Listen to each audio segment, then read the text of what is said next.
Well, they're talking about firearms again, banning them and all this good stuff and passing all these bills. This was the Akron Beacon Journal, November 9th, 1999. And the lady that wrote this was a lady named Lois from Talmadge, Ohio. And she has to say, over-medication, not guns, is to blame for the carnage. What's the reason behind recent gun-related massacres? Many of the perpetrators were taking antidepressants. These drugs can cause involuntary movement, restless overactivity, mental and physical agitation that sparks self-destruction and violent behavior. Reaction making those who take the drug insensitive to the consequences of their behavior. In light of this, why does the government keep calling for more stringent gun control and censorship of movies? Guns in movies don't cause these acts of violence.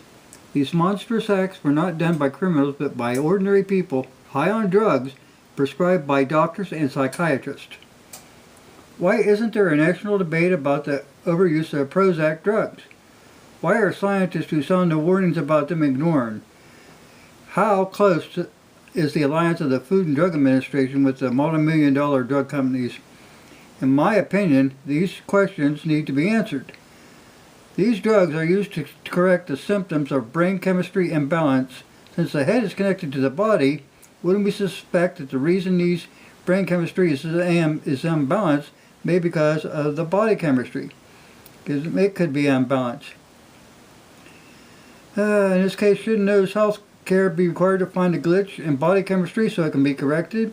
If our healthcare system was focused on the ultimate welfare of the patient and not strictly on profits, we'd see a lot more research on curing diseases rather than producing new drugs to mask the symptoms of the disease. Readers who agree should let the Food and Drug Administration and the members of Congress know this. Like I said, that was back in 1999. Okay, now. Wednesday, January 9th, 2002. Salem News, Salem, Ohio. Pilot in a crash had been prescribed a drug linked to suicide. Tampa, Florida. A 15-year-old student pilot who killed himself by crashing an airplane into a skyscraper was prescribed an acne medication whose link to suicide and depression have been the subject of federal inquiries, law enforcement officials said Wednesday. A prescription for Accutane, used to treat severe acne, was found in the home of Charles J. Bishop. Okay? We're aware that he had this prescription. Tampa Police spokeswoman Kathy Hughes said, "We don't know if he was taking it, how long, we don't know those details." The Food and Drug Administration says 147 people so far taking Accutane, which affects the body's central nervous system, either committed suicide or were hospitalized for suicide attempts from 1982 to May of 2000. Toxicologist tests will be determined if any drugs are in his system, so on and so forth. Bishop was a freshman at East High School, stole an airplane from the flight school at the St. Petersburg Clearwater International Airport, crashed it into the 28th floor of the Bank of America Plaza in downtown Tampa. A note expressing sympathy for Osama bin Laden and support for the 9/11 terrorist attacks was found in these pockets. Now let's go here. A prescription for Accutane, used to treat severe acne. And what does it do? It affects the body's central nervous system.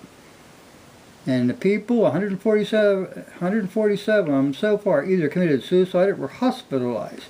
Now, what's what I'm saying about the drugs in these schools, people? Now, before I get onto the Combine thing here, there's one other thing. This is 2000. Backdoor gun control. This is for the guys out there just in case. I would guess that the real reason the U.S. Armed Forces would be switching to tungsten ammo is to eventually force police and finally U.S. civilians to purchase the stuff. The price would skyrocket due to limited availability until finally citizen purchase would be cut out completely for whatever cause. No ammo, no problem destroying the rest of the Bill of Rights. The tungsten bullet scheme is just another angle to keep armed Americans from interfering with the one world government's plans. Okay, now let's get over here before I run out of time.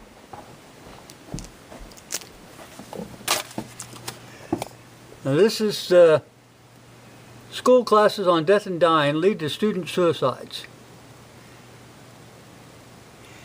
Now, an even stranger episode was covered in the show. A junior high school student named Tara Baker, who had taken death education at Combine High School in Littleton, Colorado in 1985. This was the same high school where the large massacre of students occurred in April of 1999. Tara described the experience on the video. The death education was part of her English literature class, and the teachers wove their personality ideas or on death and reincarnation into the class. When you die, you get all the knowledge God has, and you recreated, and you will come back again, and so forth. But anyway, this goes on and on.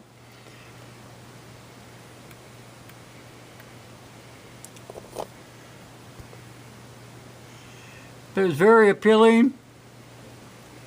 It was an escape. We talked about what we wanted to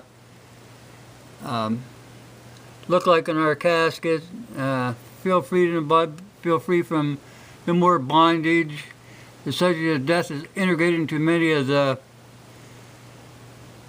courses at her high school. She said the death was made to look glamorous, then living was hard.